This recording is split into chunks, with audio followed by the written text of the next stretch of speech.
Psicoflix, episodio 282.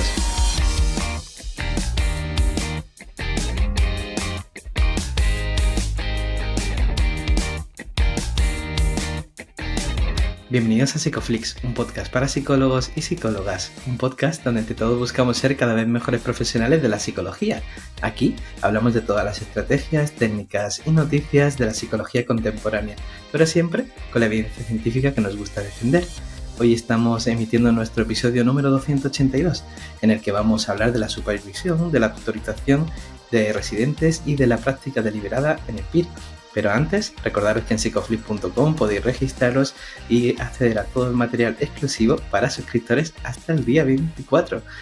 Bienvenidos al podcast, muchas gracias por estar aquí. Darío, ya hay que cambiar la cabecera a partir de la semana que viene. ¿Qué tal? ¿Cómo estás? Bueno, a partir de la semana que viene la gente podrá apuntarse a la newsletter, que es desde donde avisaremos de las próximas aperturas. O sea que si ahora, por lo que sea, no te encaja acceder a la suscripción privada, puedes estar ahí apuntado a la newsletter y en unos meses, cuando abramos de nuevo, que eso dependerá también un poco de nuestras propias sensaciones, pues te avisamos. Así que nada, tienes hasta mañana y hoy ya pues vamos a centrarnos en el invitado, que bueno, yo sé que tú lo conoces de hace tiempo, así que cuéntanos quién viene por aquí. Pues mira, estoy muy feliz de tener hoy aquí a Juan Antequera. Él es psicólogo especialista en psicología clínica en el CSM de Carabanchel, que es perteneciente al Hospital Universitario 12 de Octubre en Madrid. Es tutor de residentes, es miembro de la Junta Directiva de la Sociedad Española de Psicología Clínica, AMPIR, y también de la Sociedad Madrileña de Psicología Clínica. Es docente en la Academia CEDE y, bueno, también es divulgador científico. Bienvenido, Juante. Bienvenido. Muchas gracias, bien hallado y me hace muchísima ilusión estar aquí con vosotros, de verdad. Yo soy un seguidor de vuestros comienzos y la verdad es que me parece maravilloso, ¿no? Como la vida a veces luego te va llevando a sitios y el estar ahora al otro lado me genera un poco de vértigo, pero sobre todo mucha ilusión, la verdad. Bueno, esto no es diferente a una conversación natural. Nos veremos también en Valencia, ¿no? Te veremos por allí.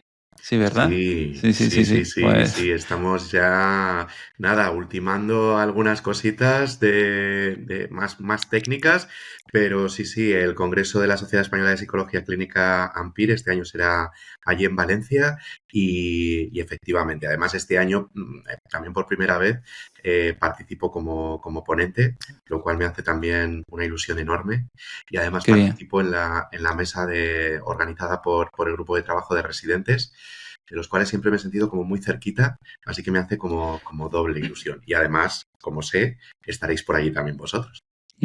Sí, desde luego. Estaremos allí haciendo el podcast en directo también, que será muy chulo, muy enriquecedor. Y a mí me encanta que estés aquí, Juan, porque hace 12 años me diste clase cuando estaba en la academia preparándome el PIR y me alegra un montón, ¿no?, que los caminos pues se hayan vuelto a cruzar después de tanto tiempo. ¿Cómo ha sido para ti esta última década a nivel profesional? ¿Qué cosas has notado diferentes en tu práctica profesional estos últimos 10 años? Pues la verdad es que los últimos 10 años han sido especialmente de cambio. Yo, bueno, hice la residencia en Toledo y estuve luego por allí trabajando como 13 años aproximadamente. Y justo hace casi 10 aprobé las oposiciones aquí en Madrid y pude elegir venir al Hospital Universitario 12 de Octubre, en concreto al Centro de Salud Mental de Carabanchel. Yo siempre he estado muy vinculado a la psicología clínica comunitaria que hacemos en los centros de salud mental, ¿no?, que es un poquito diferente a lo que se hace en los hospitales. Y la verdad es que es algo con lo que yo me siento muy identificado. Además, por avatares de la vida, el área que yo llevo es mi área de Madrid. Es decir, yo estoy viviendo por la zona también de Carabanchel. Por lo tanto, era como devolver al barrio un poco todo lo que el barrio me ha dado, ¿no? Yo soy hijo de la escuela pública, hijo de la sanidad pública y por lo tanto el poder devolver un poquito para mí es especialmente importante. También coincide con que, bueno, yo como os digo siempre he estado muy cerquita de los residentes como tutor colaborador o como supervisor Y ya en estos últimos años, además, soy como el tutor, uno de los tutores principales de los residentes del Hospital Universitario 12 de Octubre. Somos 3 tutores y yo soy uno de ellos. Por lo tanto, ahora sí que viendo como todas las partes, ¿no?, de la tutorización, la parte más clínica, ¿no?, más cercana al residente, más de supervisión, más de ver qué tal va todo, que la residencia se convierta en un espacio en el que aprender de manera amable, que es especialmente importante, ¿no? Todo el mundo tiene que aprender cerquita del amor, ¿no? Cerquita de otros sitios es difícil aprender. Y luego, por otro lado, toda esa parte burocrática, administrativa, ¿no? Todo esto de qué hay detrás de esto de más plazas PIR, ¿no? Bueno, más plazas PIR implica también un recorrido administrativo de búsqueda de espacios físicos, de papeles que hay que mandar al ministerio y todo eso, bueno, pues está muy bien también conocerlo y poder funcionar. ¿Qué parte de tu día ocupa la burocracia? ¿Qué porcentaje de la semana dirías que se te va Wow. ahí? Más del que me gustaría. Pero probablemente eso te contestaría aunque dedicara 5 minutos, porque es verdad que la burocracia, en fin, es importante y es necesaria, pero es verdad que a veces consume muchos recursos. Eh, Nosotros tenemos unos espacios, esto no es igual en todos, pero en mi hospital en concreto tenemos un espacio reservado para estas tareas. Y por lo tanto lo tengo como muy identificado. Nosotros, por ejemplo, todos los miércoles tenemos como 1 hora y media aproximadamente liberada de agenda en la que nos podemos dedicar a toda esta parte más burocrática, administrativa, y también si hay que tener reuniones con los residentes o si hay que ir a una comisión o si tenemos que ir al hospital a plantear algunas cosas, todo eso se hace directamente en esa 1 hora y media semanal. Luego hay otra parte burocrática, pero esa es compartida por todos, ¿no?, que es la escritura de historias clínicas o, bueno, hacer informes o ponerte en coordinación con ciertos dispositivos.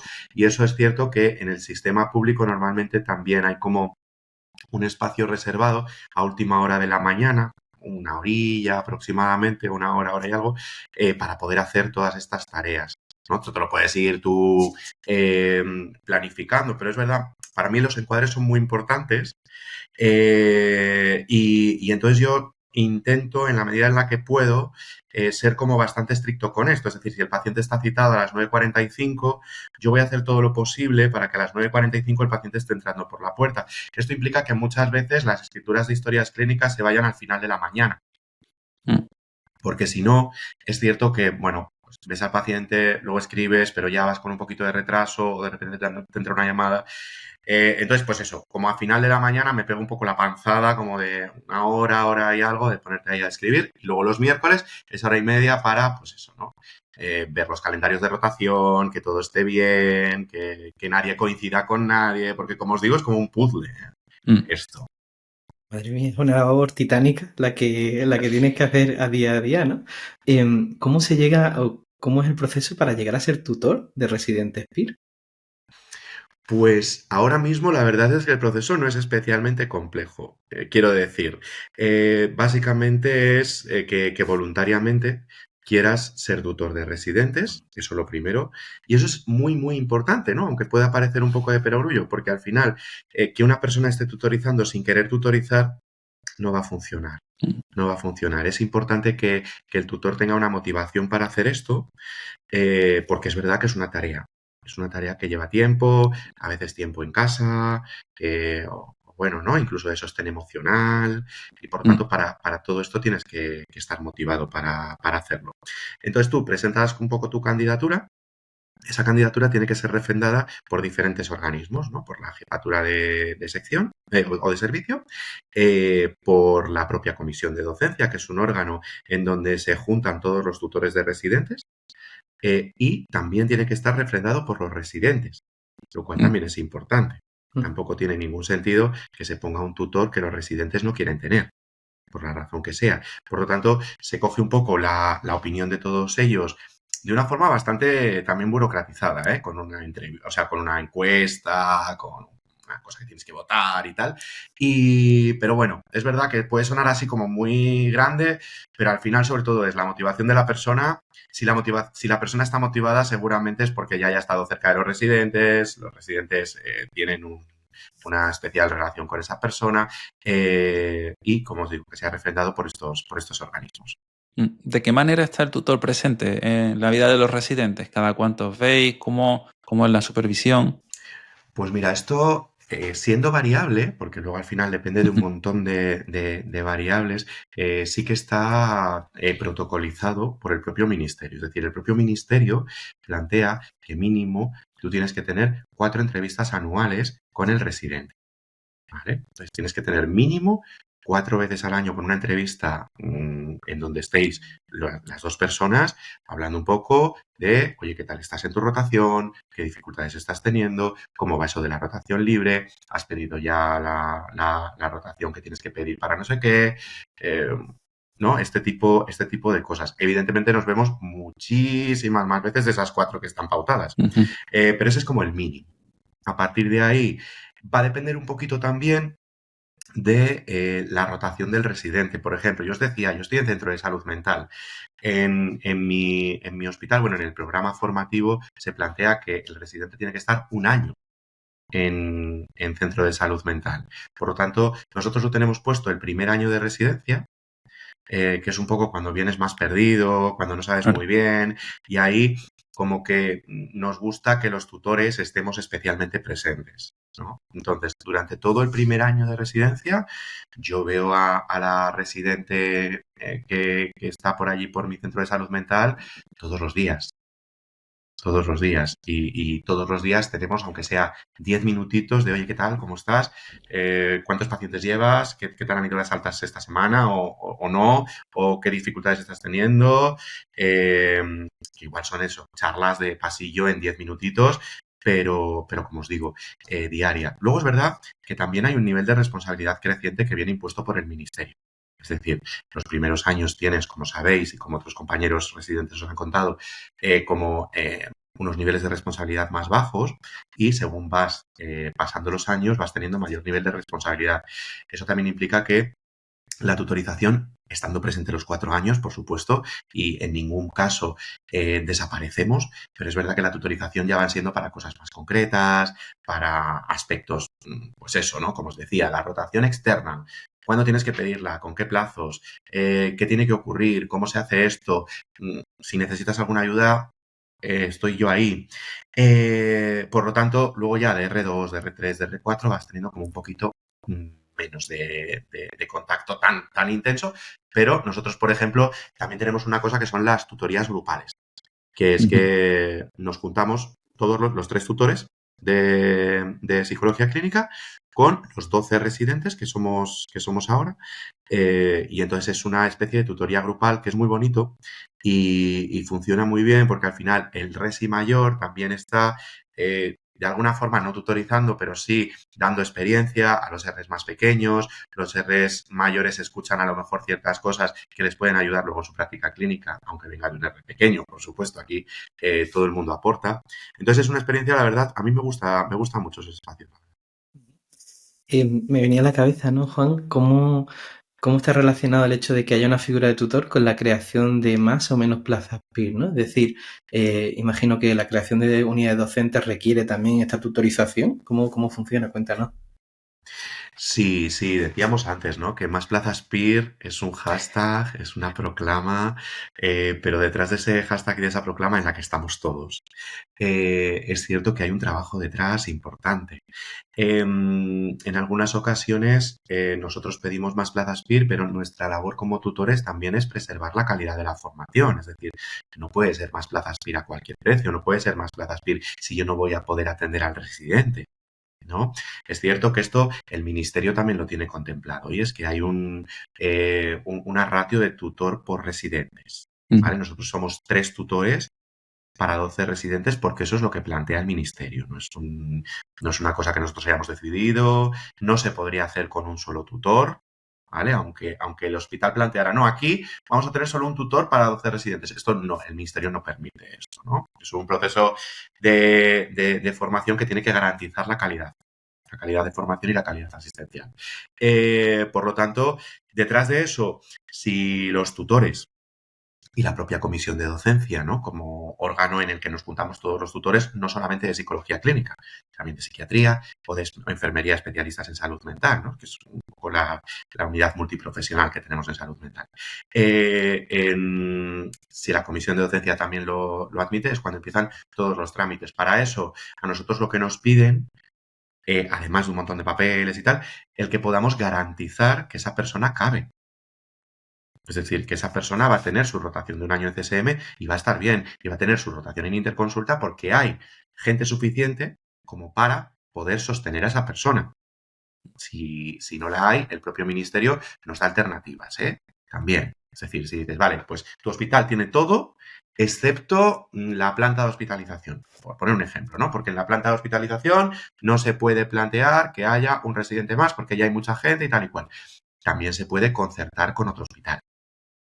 Pues haces todo en nuestro hospital, pero como nuestro hospital no tiene planta de hospitalización, pues lo tenemos concertado con el hospital PUN, el que sea, y el residente va a ese hospital. Lo que se plantea es que esto sea algo puntual, no puede ser que pidas una plaza PIR y todas tus rotaciones tengan que ser en otros hospitales, pero de forma puntual se puede plantear. Una vez que esto está garantizado, ya es cuando se lanza al ministerio y sí que ahora mismo el ministerio, es verdad, y las comunidades, porque esto tiene que ser las dos cosas, quiero decir, es que es muy, muy complejo todo esto. Las comunidades autónomas y el ministerio tienen que dar el ok. Es cierto que estamos en un momento en la que ya sabéis que la salud mental está por todos lados y tanto desde las unidades de docentes como desde las propias comunidades autónomas y el ministerio estamos en un sitio en el que se nos facilita bastante la creación de plazas PIR. ¿Cuál sería entonces el cuello de botella? Claro, yo estoy aquí pensando, ¿no?, en lo que me estás contando. Digo, pero faltan más tutores. No somos, yo creo, ¿no?, un personal excesivamente caro, ¿no? Los psicólogos y las psicólogas tienen su salario, pero bueno, sí que hay falta de recursos, se pueden ir a otros lados. ¿Qué es lo que está pasando, no? ¿Cuál es ese cuello de botella que no está permitiendo más tutores incluso? Ya no hablo de plazas PIR. Sí, al final yo creo que el cuello de botella, afortunadamente yo percibo, yo soy un señor mayor ya, yo ya llevo unos años en todo esto y es verdad que cuando ves las cosas con un poco de perspectiva, también percibes que el cuello de botella yo siento que afortunadamente se está agrandando, ¿no? Fijaos cómo en los últimos años hemos crecido casi de forma exponencial. Somos la especialidad que más plazas ha creado en los últimos años, de todas las especialidades, de todas las especialidades médicas, de enfermería, somos de las que más crecemos en los últimos años. Y eso tiene que ver directamente con un trabajo de muchas organizaciones. Primero desde las personas, y ahí estamos, como os digo, los tutores, los propios residentes, la propia población, ¿no?, exigiendo más psicología clínica en la sanidad pública. Y también las instituciones. Sí que es verdad que un crecimiento sin control, quiero decir, imaginaos que ahora el año que viene decimos, venga, pues 200 plazas PIR más de golpe, ¿vale? Es verdad que creo que sería difícil de gestionar. Porque claro, esas 200 personas tienen que estar 4 años formándose, ¿no? Y eso puede ser entendedme, un superávit difícil de gestionar en las propias instituciones, ¿no? Nosotros ahora mismo, por ejemplo, nosotros tenemos 3 centros de salud mental en Carabanchel, ¿vale? Y ahora mismo tenemos 3 plazas por año.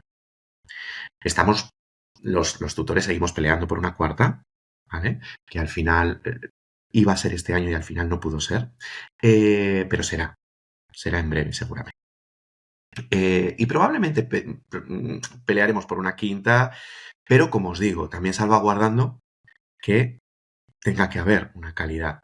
Y esa calidad a veces tiene que ver incluso con los espacios físicos, ¿no? Y es que si tú no tienes un espacio físico en el que poder atender a un paciente, va a ser muy difícil.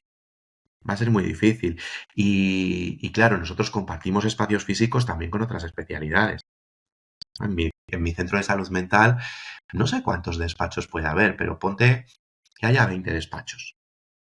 Y somos, vamos a poner, 18 facultativos y enfermeros especialistas. Tenemos 2 despachos, uno que hacemos para sala de grupos, que utilizamos para sala de grupos porque es un despacho muy amplio, y otro que tenemos reservado para residentes. ¿Vale? Nosotros esto, estoy seguro que muchos de mis compañeros residentes y tutores que me están escuchando probablemente están diciendo, estáis en la gloria, ¿vale? Porque no es absolutamente habitual que los residentes tengan su propio despacho, ¿vale? Por ejemplo. Pero para nosotros sí es importante. Y de hecho ese despacho se ha intentado utilizar para otras cosas y hay los tutores, no solo de psicología clínica, también de psiquiatría y, como os digo, y de enfermería, nos hemos puesto ahí como muy rígidos y se nos ha permitido eso, ¿no? Por lo tanto, al final, las trabas pueden ir desde lo más mundano, como puede ser un espacio físico, el no puedo pasar consulta, hasta luego incluso desconocimiento del propio proceso, ¿no? Nosotros desde la Sociedad Madrileña de Psicología Clínica, por ejemplo, en Madrid, hicimos una infografía con paso a paso cómo se pide una plaza PIR. Porque esto es verdad que estamos tan metidos en lo asistencial, en ver pacientes, en tal, que se nos pierde un poco el área de gestión, que es algo de lo cual en muchas ocasiones estamos como muy alejados, porque es verdad que es un rollo, porque no es ver pacientes, que es para lo que yo hice todo esto, pero es muy importante, ¿no? Cuando pedimos servicios de psicología clínica, por ejemplo, esos servicios hay que liderarlos. En esos servicios tiene que haber psicólogos clínicos que estén gestionando. Tenemos que formarnos en gestión. Tenemos que saber cómo se hacen las cosas también a nivel administrativo. Y la gestión también es saber pedir una plaza PIR. Por lo tanto, nosotros, desde la Sociedad Madrileña de Psicología Clínica, facilitamos, y de hecho, vamos, es público y os lo puedo pasar por si queréis ponerlo en algún sitio, cómo se hace esto, ¿no? ¿Qué pasos hay? ¿Qué tiempos hay? Porque esto también va por tiempos, ¿no? Se abren plazos para pedir plazas PIR en un momento determinado. Esto no puede ser cuando yo quiera, ¿no? Y por lo tanto, al final hay muchas trabas. Sí que es verdad que esas trabas las estamos salvando con creces. Insisto, hemos crecido muchísimo como profesión. Así que yo estoy como contenidamente contento, la verdad. Yo recuerdo que cuando empecé a opositar en su momento había menos de 120 plazas, ¿no? Y ahora estamos rozando cerca de las 280 y para largo, entiendo ya para los próximos años también. Y pensaba mucho, Juan, en esta identidad del psicólogo clínico, ¿no? Lo importante que es esa identidad para la defensa de un ejercicio público, ¿no? ¿Cómo es este proceso de cara a formar a los residentes en esta identidad clínica y en esta necesidad, ¿no? De también, pues, abordar la parte de gestión clínica? Sí, a mí el tema de la identidad es un tema que me apasiona. Me apasiona con mis pacientes, y me apasiona conmigo y me apasiona en general, ¿no? Con las profesiones, con todo esto. Y esto es algo que siempre trabajo mucho con los residentes desde el principio, ¿no? Y es que es importante que el residente sienta que forma parte de algo un poquito más grande, ¿no? Es que forma parte de una profesión que tiene sus retos en un sistema concreto, que es el sistema público, en el que hay algunas amenazas, también hay muchas posibilidades, ¿vale? Pero ya simplemente el hecho de poder llamarte por tu profesión, a mí me parece que ya forma parte del trabajo identitario, ¿no? Es decir, cuando yo digo que soy psicólogo clínico, es porque creo que es importante que la gente conozca el término de psicología clínica, ¿no? Hay algunos pacientes que yo siempre me presento, ¿no? Al principio del todo, hola, buenos días, soy Juan Antequera, soy psicólogo clínico.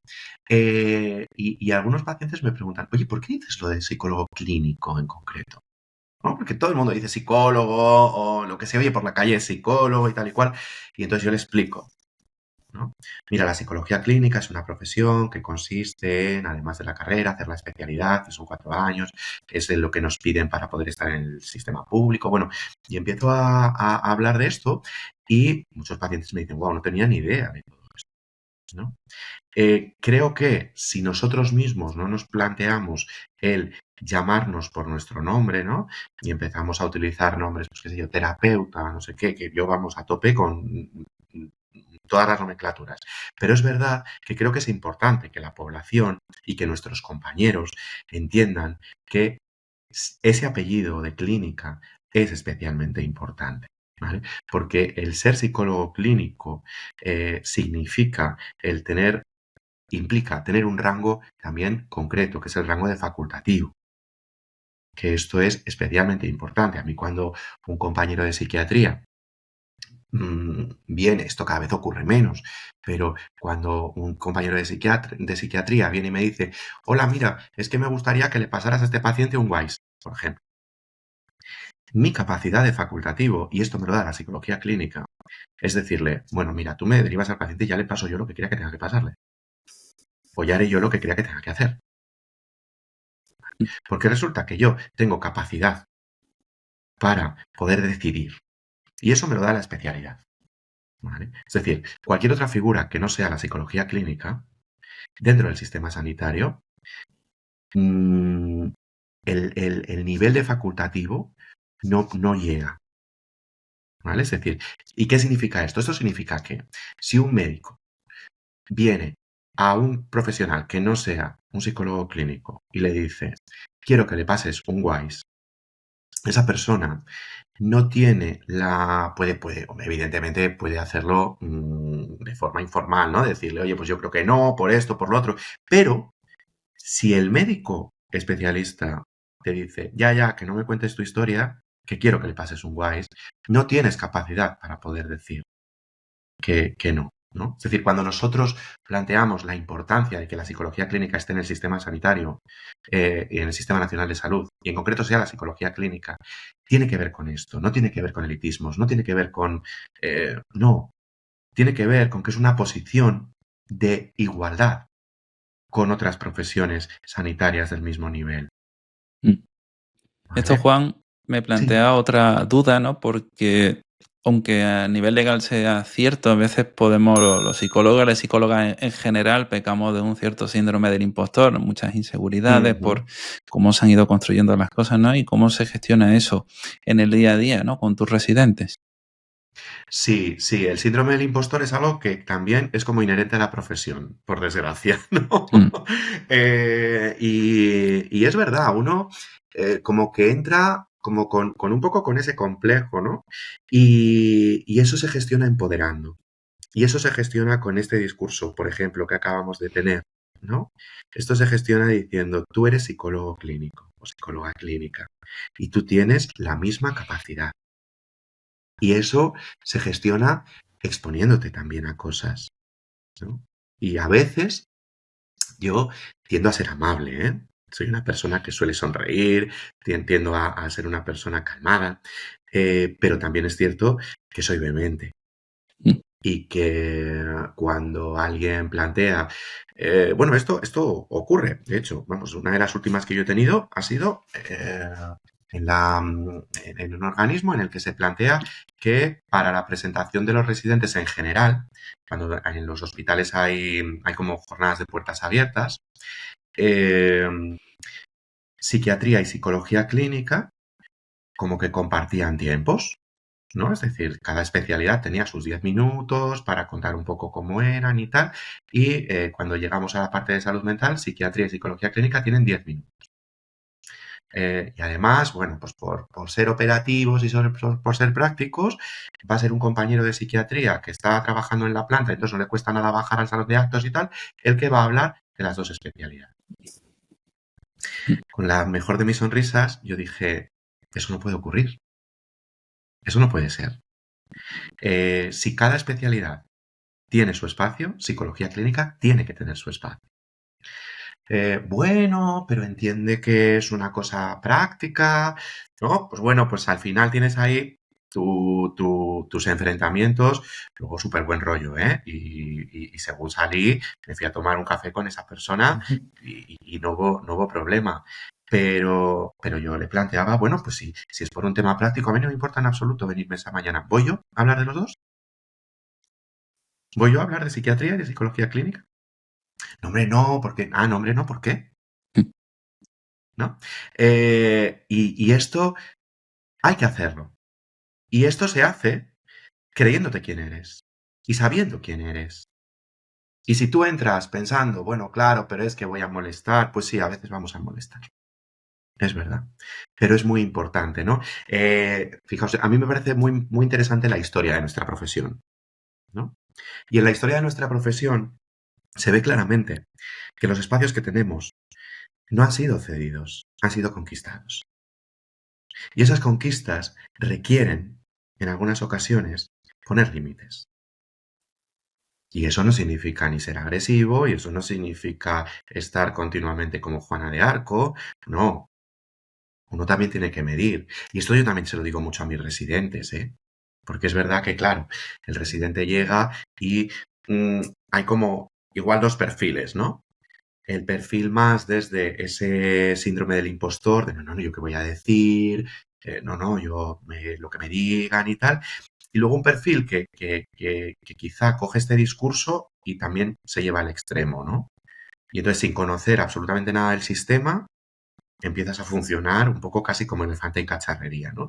Y yo siempre, un consejo que les doy a mis residentes es, está fenomenal que seas asertivo, está fenomenal que pongas límites, pero tienes que dudar, que tienes que durar, tienes que durar, y solo puedes durar si te cuidas. No, hay por ahí un pequeño librito que es El arte de la guerra, ¿no? Que es muy, muy finito. Y tiene algunas frases que son fantásticas. Yo creo que cualquier persona que quiera saber un pelín de gestión y de estrategia de gestión debería leer este librito.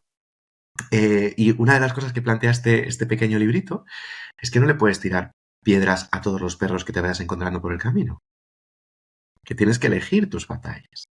Porque al final, igual llegas a una batalla en la que vas a necesitar más piedras y no las tienes, porque las has tirado a los perros que igual eran menos importantes, ¿no? Esto tiene que ver mucho con la aceptación y compromiso, esto tiene que ver mucho con la tercera generación, y esto, que se lo decimos mucho a nuestros pacientes, también tiene que formar parte de nuestro estilo de vida y de nuestra forma de enfrentarnos al mundo también en la parte de gestión. Por lo tanto, asertividad, por lo tanto, saber bien quién eres, pero desde luego cuidarte y también entender que tienes que elegir tus batallas.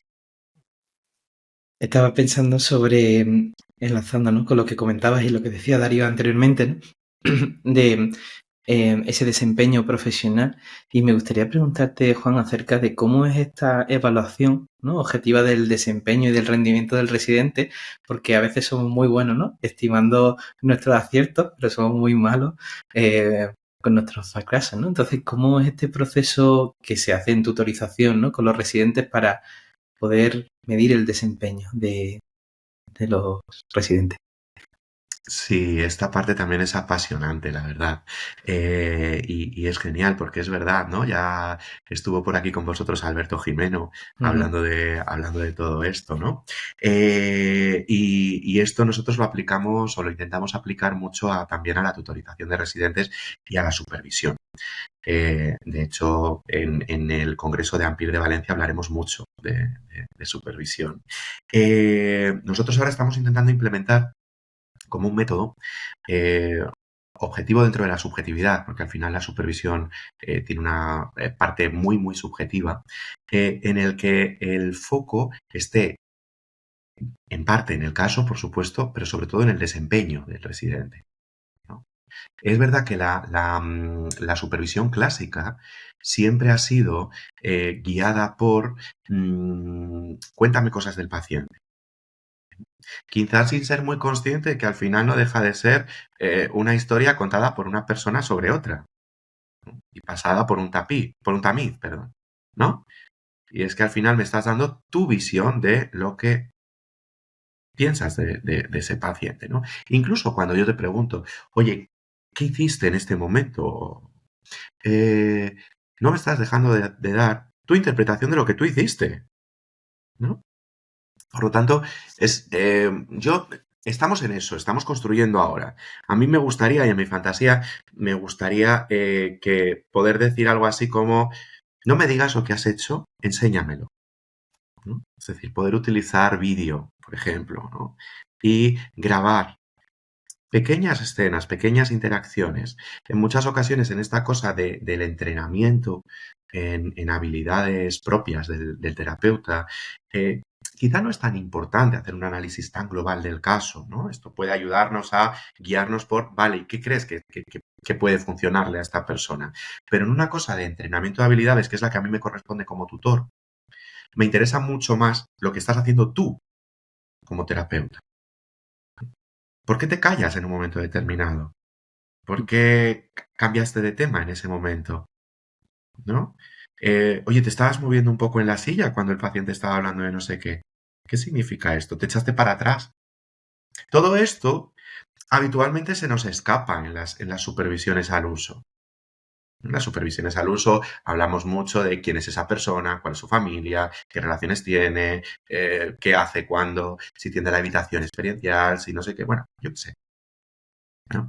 Y es verdad que como formación de residentes, insisto, la cosa es poner mucho el foco en, vale, ¿qué hiciste tú? ¿No?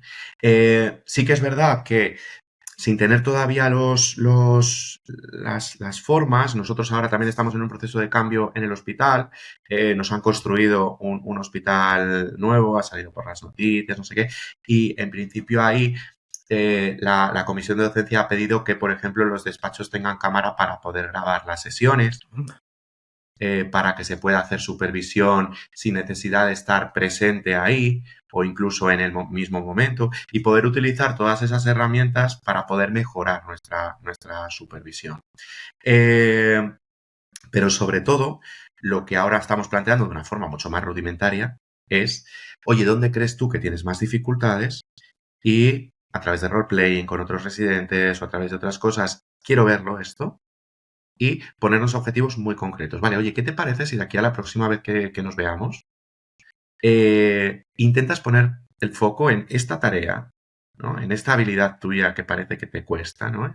Poner un límite al paciente cuando se está levantando de la consulta y ¡ay, se me ha olvidado contarte que! ¿No? Y que yo tengo dificultad para gestionarme con el tiempo, por ejemplo, ¿no? ¿Cómo vamos a hacer, ¿no? Y dar unas pautas concretas y tal, para que esto se vaya entrenando. Es decir, como por funcionamientos. ¿Sí? Ahora también estamos implementando un pequeño cuestionario en el que uno puede también contestar algunas cosas acerca de cómo está esa persona en ese punto en concreto. El terapeuta, no el paciente, ¿no? Tengo una hipótesis sobre el caso, esta hipótesis está evaluada desde este sitio, es compartida por el paciente o no, ¿no? Este tipo de cosas. Pero bueno, estamos en continuo aprendizaje, la verdad. Todos. Sobre aprender, ¿no? Nos preguntan también por redes y te lo leo textualmente. Me preocupa empezar como residente y seguir formándome en contextuales. ¿Cómo asegurarse de esto, no? Esto es una duda que suele tener mucha gente por ahí, ¿no? Sobre la corriente, ¿no? En la que uno se puede formar mientras hace la residencia, sobre todo si ya tienen como esa corriente de base, ¿no? Ya vienen formándose en contextuales o en análisis de la conducta o lo que sea, ¿no? ¿Qué le podemos decir a esta persona? Pues mira, yo también igual un poco ya esto es con la distancia de la experiencia y tal, pero yo creo que el mayor aprendizaje que sacas del PIR es aprender a funcionar en un sistema concreto, ¿vale? Aprendes cosas que van mucho más allá de lo terapéutico, ¿no? Como os decía, ¿no? Aprendes a relacionarte con otras especialidades, aprendes a poner en valor tu especialidad y el trabajo que tú haces ahí, aprendes cómo se trabaja en diferentes dispositivos, ¿no? No es lo mismo y no puede ser igual una intervención en una unidad de hospitalización breve, en una planta, que una intervención en un centro de salud mental. ¿No? No puede ser igual porque las necesidades son diferentes, porque los tiempos son diferentes. Entonces, al final yo creo que la versatilidad que te da el PIR es como poder trabajar como en settings muy, muy diferentes. ¿vale? Luego, en cuanto a la orientación, pues mira, a mí algo que me dicen mucho los residentes, mucho, que es una cosa como muy común. Nosotros somos así 5 psicólogos clínicos, ¿vale? Tenemos un compañero que, bueno, está muy formado ahora, últimamente se ha formado mucho en contextuales, ¿vale? A mí personalmente es verdad que me cuesta como definirme en una corriente muy concreta. Mis residentes dicen que tiro bastante a lo contextual, ¿vale? Esto es lo que dicen de mí, ¿vale? Y luego tenemos otras 3 compañeras, una con formación en grupo operativo, más desde lo psicodinámico, otra con muchísima formación en mentalización, y otra con mucha formación psicoanalítica, ¿no? Y entonces es verdad, muchos residentes llegan y dicen, oye, es que a mí, mira, el psicoanálisis no me interesa nada, o al revés, ¿eh? O el psicoanálisis es lo que me interesa y lo que a mí no me interesa es lo contextual. Eh, y yo les digo, bueno, mira, tú aquí tienes que rotar con toda la gente, ¿vale? Y meses después, lo que esas mismas personas me dicen es, mira, es que os definís desde diferentes sitios, pero hacéis cosas súper parecidas todos, ¿eh? Es que esta persona que dice que es psicoanalista, es que el otro día estaba hablando de buscar tareas agradables que conecten con los valores del paciente. Por ejemplo, es que el otro día tú que vas muy de contextual, el otro día estabas reflexionando sobre no sé qué, ¿no? Desde otro sitio. Entonces, al final, yo creo que es un miedo como muy legítimo, pero luego la práctica como que te va también quitando ese miedo y te va quitando esta cosa de rigidez. Evidentemente, claro que vas a trabajar desde un sitio concreto, ¿no? Claro que tenemos todos un mapa muy concreto de cómo entendemos el mundo, ¿no? Al final, a mí, las escuelas terapéuticas para mí son esto, ¿no? Mapas de cómo entender el mundo, ¿vale? No, eso no significa que mi mapa vaya a ser el mapa correcto, ¿vale? Porque si otra cosa nos dice la investigación es que los grandes modelos psicoterapéuticos tienen una eficacia muy similar, ¿no? Entonces, desde ahí, yo iría más, le diría a esta persona que, por supuesto, se va a formar en modelos psicoterapéuticos, por supuesto, también vas organizándote y tú mismo, aunque pases con toda la gente, tú mismo luego vas haciendo tus elecciones, ¿no? Entonces, vale, paso con toda la gente, pero paso más con personas de las que creo que estoy aprendiendo más o que van más en mí. Y luego, el PIR te enseña muchas cosas que no son intervención psicológica, ¿vale? Que tiene que ver con la evaluación, que tiene que ver, como os decía, con cómo estamos en cada sitio, ¿no? Yo os decía que al principio que yo soy hijo de la comunitaria, ¿no? Pero también he estado trabajando unos años en una planta de hospitalización, ¿vale? Y a mí el PIR, es verdad, que me ha dado la versatilidad suficiente como para poder llegar a una planta de hospitalización, que es un sitio especialmente hostil para la psicología clínica, en donde la psicología clínica no ha estado y que empieza a estar ahora y que nos encontramos con muchas resistencias, ¿no? Del tipo, ¿qué haces tú aquí? Si aquí lo que queremos es que la gente se vaya rápido y tus intervenciones, por definición, no van a ser rápidas. Bueno, eso también lo tendré que decir yo, ¿no? Las intervenciones que yo voy a hacer. Y eso a mí me lo ha dado el PIR, ¿vale? Es decir, el que yo sepa lo que puedo hacer en una planta y que esa misma persona que me dijo, ¿qué haces tú aquí el primer día? El día que yo me fui me dijo, joder, pues me he dado cuenta de lo importante que es la labor de la psicología clínica en las plantas de hospitalización, ¿vale? ¿Que eso lo haces desde lo contextual? Fenomenal. ¿Que lo haces desde otro sitio? Igual de fenomenal, porque es que lo importante en todo esto es que la persona se vaya con un aprendizaje significativo de algo que ha ocurrido en la planta. Por lo tanto, yo plantearía mente abierta en ese sentido, mente abierta con criterio, no todo vale, ¿no? Es decir, y eso no significa que tenga que tolerar que mi formación sea sobre flores de Bach, ¿no? Por poner un ejemplo. No, por supuesto que no. Pero dentro de lo que la ciencia nos va diciendo, yo aprovecharía para sacar todo el jugo al proceso. Sin duda, ¿no? Vuestra labor terapéutica se enriquece con la multitud de casuísticas y problemáticas y personas que veis en el día a día. Y yo te quería llevar a otro lugar, Juan, porque hemos hablado de la supervisión de los residentes, pero me gustaría que nos hables de tu propio proceso de supervisión como tutor, ¿no? Porque a veces nosotros somos terapeutas de otros terapeutas, es como una especie de matriosca, y me gustaría que nos cuentes cómo es para ti esta revisión de tus propios procesos en terapia. Sí, la metasupervisión, ¿no? O algo así. Eh, sí, la verdad es que uno está en continuo crecimiento y uno está en continua supervisión. Eso es verdad.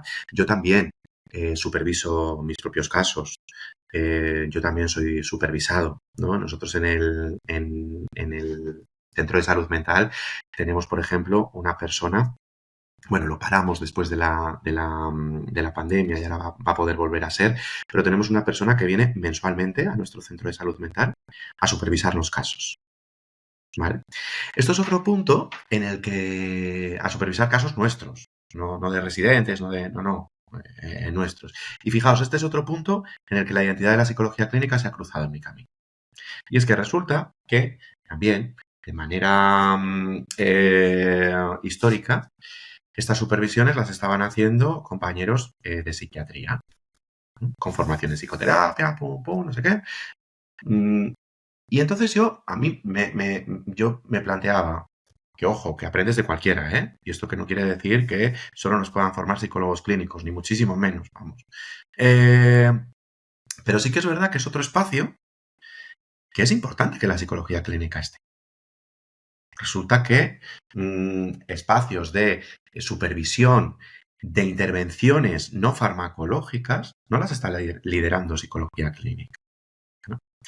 Y ahí nos tropezamos de nuevo con el síndrome del impostor otra vez, porque no solo hay que reivindicar esos espacios, tiene que haber gente dispuesta a ocuparnos, ¿no? Porque también nos ocurre, os decía antes, con los servicios de psicología clínica, que tienen que ser liderados, y con esto nos pasa igual. De repente decimos, oye, que este espacio, ¿qué os parece? Si lo ocupa alguien de psicología clínica, tal. Vale, venga, pues vamos a buscar supervisor o supervisora. Y de repente nos encontramos un eco al otro lado, ¿no? Un silencio. No, yo no. No, yo no. Uy, eso a mí me impone mucho. No, ¿cómo voy a hacer yo eso? ¿Y supervisar a psiquiatras también? No, eso yo no lo puedo hacer, ¿no? Quizá tenemos que empezar a quitarnos también este complejo, ¿no? Afortunadamente, hay personas que se han quitado este complejo, ¿no? Y afortunadamente, nosotros a partir de marzo vamos a tener una psicóloga clínica que va a venir mensualmente, es una psicóloga clínica de otro hospital que va a venir mensualmente a nuestro centro de salud mental a supervisar casos. Y es muy simbólico que esto ocurra. Más allá de que es una supervisora espectacular, porque lo es, y los supervisores que hemos tenido ahora psiquiatras también han sido muy buenos, ¿eh? Quiero decir que no es quitarles mérito. Pero a mí me hace especialmente ilusión y me parece especialmente importante que sea una psicóloga clínica la que haga esto, ¿no? Luego, me preguntabas también por mi propio proceso de revisión de la tutorización, ¿no? Y esto hay también, por un lado, un feedback por parte de residentes, ¿vale? Los residentes tienen que al ministerio mandarles todos los años una encuesta de satisfacción, ¿vale? Y esto lo hace, y el propio ministerio está pendiente un poquito también de esto, ¿vale? Es cierto que, a ver, el residente al final no deja de estar en una posición, ¿no? Un poco compleja para según qué cosas, ¿no? Pero estas encuestas, por ejemplo, son invisibles para nosotros, es decir, nosotros no sabemos nada sobre estas encuestas. Se mandan directamente al ministerio, no pasan en ningún momento por el tutor ni nada por el estilo. Luego también nosotros tenemos encuentros con otros tutores. Y el propio ministerio, bueno, en este caso la Consejería de Sanidad del SERMAS de Madrid, ofrece cursos específicos para tutores. Es decir, yo todos los años me voy haciendo cursos en concreto de tutorización, ¿no? Que, insisto, es muy amplio. Desde situaciones difíciles de tutoría hay uno, ¿no? De qué pasa si, porque claro, en lo ideal, y la inmensa mayoría es así, los residentes son maravillosos y fantásticos, es verdad. Pero también puede ocurrir que de repente haya un problema. ¿no? El cómo gestionarte con esto, el qué herramientas legales hay. Tenemos un curso de legislación para saber qué cosas puede y no puede pedir un tutor, qué cosas puede y no puede pedir un residente. Y luego, por otro lado, tenemos encuentros un poco más informales entre nosotros como tutores, ¿no? Nosotros también nos estamos como supervisando mucho unos a otros, ¿no? De, oye, ¿qué te ha pasado con esta persona? ¿No? Porque te he visto muy enfadada o muy enfadado. ¿Qué ha pasado ahí? Y poder también revisarnos un poquito nosotros. Pues estamos llegando casi al término final del episodio, Juan. El PIR es este sábado, hoy estamos al lunes grabando, pero se emite el jueves. Y Sí. me gustaría 2 mensajes, ¿no? Por un lado, para la gente que se vaya a inscribir al congreso de AMPIR, en el que estaremos también, que tenemos muchas ganas de que llegue mayo para el congreso. Y un mensaje, pues, para todas esas personas que estén escuchando el episodio y que se vayan a presentar el examen este fin de semana. Pues la verdad es que en este punto, ¿no? En este ya a punto de cruzar esa recta final, el mensaje sería de ánimo. Yo siempre les digo a mis alumnos, ¿no? Decíais al principio que trabajo en CEDE, y yo siempre les digo a mis alumnos que les deseo un poquito de suerte, pero solo un poquito, tampoco, porque sobre todo lo que les deseo es templanza. Estoy seguro que han trabajado muchísimo, estoy seguro que tienen muchísimos conocimientos, que no nos quedemos enganchados con esa pregunta imposible, que hay otras 200, que nos vayamos intentando entender que solo consiste ese día, solo, con muchas comillas, pero solo consiste en poder volcar todo lo que has hecho durante el año. Que este día, bueno, pues es el día que se cruza la meta, pero que el trabajo ya está hecho. Así que a por ello y intentar tener la templanza como para que ese trabajo se pueda ver reflejado ahí. También es cierto, el mundo no se acaba. Pase lo que pase, la vida sigue, ¿no? Ya no nos da tiempo a seguir, pero también mi propia experiencia PIR también me ha enseñado esto, ¿no? ¿Qué pasa si no apruebo el examen? Bueno, eso para el lunes, a partir del lunes hablamos de esto, ¿vale? Ahora mismo no es el momento, ahora mismo es el momento de ir a por todas, de pensar que es muy difícil, es verdad, pero al final lo que una persona quiere es una plaza, no son 200 y pico, ¿vale? Así que a por esa, a por la tuya. ¿Vale? Y con respecto al congreso, ¿qué se pueden esperar encontrar en el congreso este año?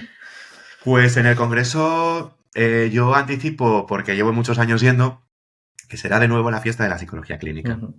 Y es un espacio precioso. Yo el otro día cuando estuve en Valencia dando clase les animaba a los alumnos, incluso aunque este año no fuera su año y tal, que se pudieran acercar. Va a haber precios súper reducidos para estudiantes. Y la verdad es que es una buena forma de contactar con el PIR, con el proceso de residencia, con la profesión de la psicología clínica, y es un espacio sobre todo emocional, la verdad, en donde hay mucha ciencia, hay mucha rigurosidad en lo que se dice, pero sobre todo hay una energía fantástica, así que yo les animo muchísimo a que nos podamos ver por allí. Uh-huh.